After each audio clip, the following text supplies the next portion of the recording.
Hello and welcome to the House of BTS, the house that exists beyond the supernatural. I am your host of the house, known by night, known as Stephen Dawes. Please, enter freely and unafraid. First off, it is that time of year. It's the Halloween season 2021 as of this video, and I for one am extremely excited about it, and I hope that you are as well. And in light of the season, there has been a lot of paranormal activity going on around and inside the house, and there is a lot to go over, so let's just get right into it. First up, the Dead Rain Ranch is now open. For the last month or so, I have been hard at work at preparing a couple of zombie-filled adventures for the Dead Rain RPG, and I was writing them up for the NewCon gaming convention. And now that that event has come and gone, I took the time to build a ranch just a country mile down the way from the road of the house, where fans of the Dead Rain RPG can come and sit a spell. To start, all 8 of the pre-generated characters I had made available are there, as well as 2 NPCs, or non-player characters, and my first adventure, as well as the stats for some unusual weapons that can be used when you find them. All of that can be viewed and collected at the ranch. In time, I will add more of everything else, more adventures, more NPCs and such, but that is a great start. And like the house, the ranch is a fan-driven page, so all of your, any of you Dead Rain fans out there, if you have any materials you would like to send me, I will gladly add them to the page. And you can send them to hostofthehouseofbts@gmail.net. Next, as mentioned, it is the Halloween season, and that means that Kent Burrell's psychic slashers and serial killers are coming back to the house. Every year, Kent's killers make their way to the house to cause murder and mayhem and to enjoy in the Halloween festivities.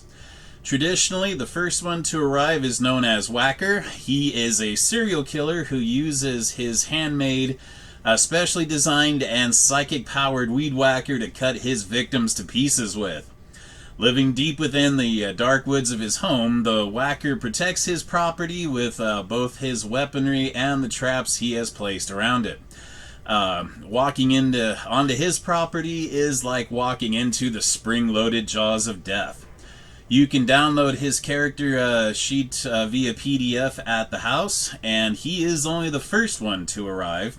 Others will be coming in the weeks ahead, so I encourage you to stop by at least weekly to meet the latest serial killer to arrive at the house.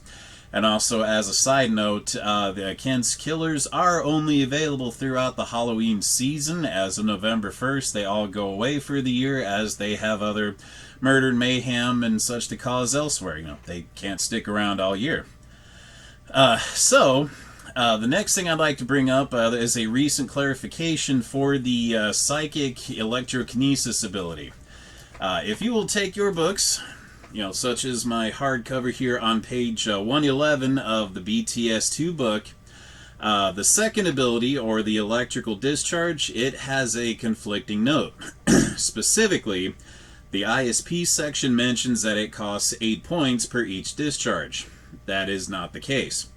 If you look at the duration, it mentions that the ability, the ability works by spending 8 ISP, or inner strength points, which means that this ability is supposed to last one entire round, or about 15 seconds when you spend the 8 ISP, and therefore each attack that you make during that round is all part of that 8 points. So where it states 8 points per each discharge, that is not the case. In short, once you invoke this ability, if your character has, say, like 5 actions in a round, he can spend all 5 of those actions casting electrical discharges at whatever over and over again, and it will only cost him the 8 points. It is not 8 points for every discharge. And that is the clarification for that. A side note also on psychic abilities, if you haven't looked lately, there are some new and revamped psychic abilities available for the psychic characters in your BTS game. including there is a revamped meditation ability that gives psychics, mages, and ordinary people alike bonuses. So it's not just something that feels exclusive to the psychics anymore. There is also a revamped Mind Bolt ability. It has new levels and amounts of power behind it. Yeah, I think in the original book there was only about I think there was like 3 or 4 of them, but now I think there's even 5 or 6 of them now. And what I'm particularly happy about, as I kind of lobbied for this, psychic healers now have the ability of being able to take the Mind Bolt ability. With the caveat that they are only able to use it against entities and invisible beings and such like that. Normally, there really wasn't a whole lot of recourse in weaponry for psychic healers to use against those pesky poltergeists and spirits and entities and such that run around the world that goes beyond the supernatural. However, now they can if they choose to take the ability.